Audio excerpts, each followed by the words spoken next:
Hello friends, welcome to my channel my little one India. मेरा नाम है महिमा। आज इस वीडियो में हम बात करेंगे शिशुओं में दस्त की समस्या के बारे में, उनके कारण और कुछ घरेलू इलाज के बारे में। जब शिशु बार बार पानी जैसा पतला और स्लेम युक्त मल त्याग करता है तो उसे दस्त लगना कहते हैं। यह आमतौर पर किसी जीवाणु या फिर विषाणु के संक्रमण या फिर कुछ खाद्य पदार्थों के प्रति संवेदनशीलता के कारण हो सकता है। अगर शिशु के शरीर में पानी की कमी हो जाए तो नवजात शिशुओं में दस्त बहुत गंभीर रूप ले सकता है, और यदि शिशु के शरीर में पानी की कमी होने लगी है तो आपके शिशु को हॉस्पिटल में भी एडमिट करना पड़ सकता है। इसके अलावा कुछ सावधानियां बरत करके आप दस्त लगने और शरीर में पानी की कमी को भी टाल सकते हैं। सबसे ज़्यादा ज़रूरी है कारण समझना कि बच्चे को दस्त होता क्यों है। नवजात बच्चों को किसी भी कीटाणु विषाणु की वजह से संक्रमण हो सकता है। शिशु को दस्त लगने की वजह वायरस बैक्टीरिया का संक्रमण भी हो सकता है। इसका अन्य रीज़न भी हो सकता है, जैसे कि पेट में कीड़े पड़ना, कान में संक्रमण होना इत्यादि की समस्याओं की वजह से भी बच्चे को दस्त हो सकता है। अब हम बात करेंगे शिशु में दस्त लगने के लक्षण क्या होते हैं। बच्चा सामान्य से अधिक बार मल त्याग करने लगता है, यानी कि दिन में 4 बार से वो अधिक मल त्याग करता है। मल बहता हुआ, बदबूदार और स्लेम युक्त होता है। शिशु को बुखार है और उसका वजन तेजी से कम होता जा रहा है। शिशु चिड़चिड़ा हो गया है और उसे भूख नहीं लग रही।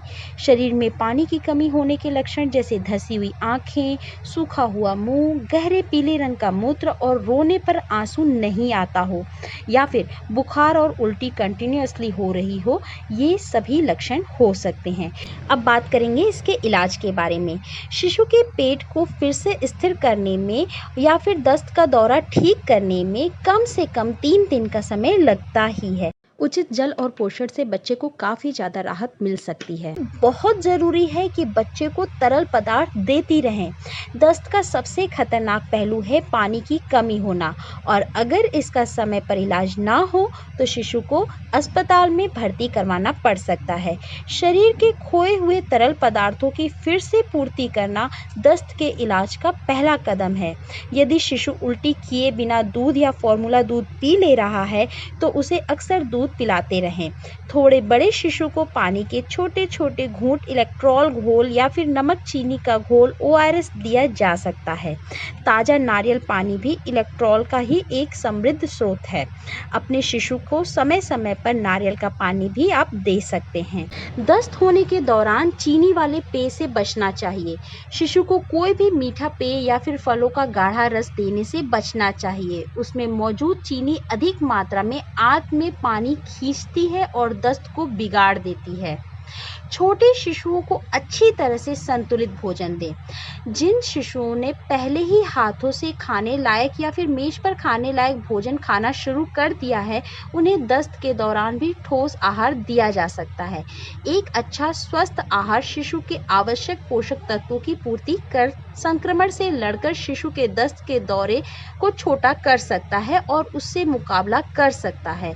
रोटी, अनाज, चावल, दही, फल और सब्जियां जैसे खाद्य पदार्थ कम मात्रा में पूरे दिन भर में दिया जा सकता है। दस्त के दौरान दही देना एक काफ़ी अच्छा स्रोत कहा जा सकता है।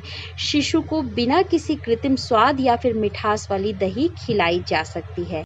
सबसे ज़रूरी बात, शिशु रोग विशेषज्ञ की सलाह के बिना शिशु को कोई जड़ी बूटी या दवाई ना दें। इसके अलावा अपने चिकित्सक यानी अपने डॉक्टर से परामर्श के बिना 12 महीने से कम उम्र के शिशुओं को कोई एंटी डायरियल दवा ना दें।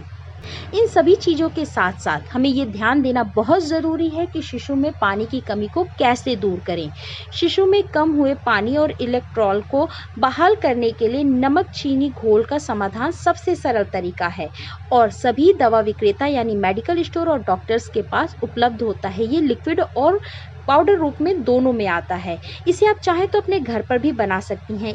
इसके लिए आपको 8 चम्मच चीनी और 1 चम्मच नमक को उबले हुए ठंडे पानी में घोलकर घर पर तैयार करना है। शिशु में पानी की कमी न हो, इसके लिए उसे 4 घंटे के अंतराल पे ORS की छोटी छोटी मात्रा दी जा सकती है।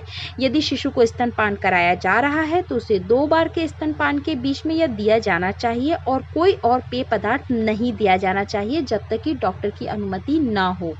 ORS दिए जाने के दौरान शिशु को कुछ भी और नहीं खिलाना है।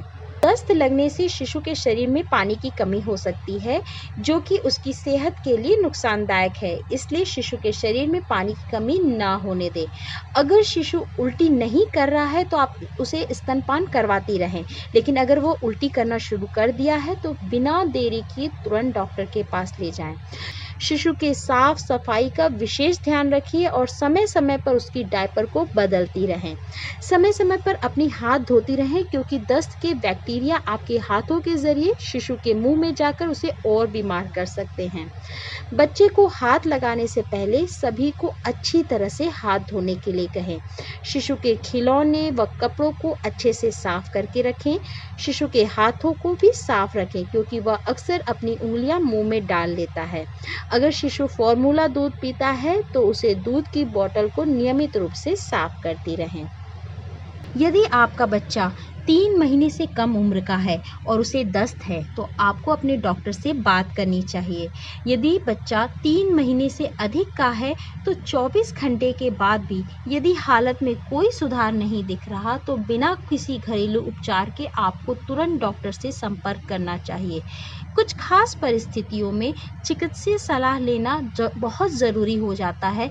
यदि बच्चा बार बार उल्टी कर रहा हो, कुछ आधे घंटे के अंतर में ही बच्चा बार बार पानी जैसा मल त्याग कर रहा हो, उसके मल में से खून आ रहा हो, पेट में सूजन हो गई हो, आपको देखने से महसूस हो रहा हो कि बच्चे के शरीर में पानी की कमी हो रही है, जैसे उसका सूखा हुआ मुंह, बिना आंसू के रोना, आंखें धसी हुई, 6 घंटे तक टॉयलेट ना करना, धसा हुआ तालू, हाथ पैर का रंग उड़ना, बुखार होना, ऐसी सिचुएशन में बिना देरी किए तुरंत डॉक्टर को दिखाना ज़रूरी हो जाता है।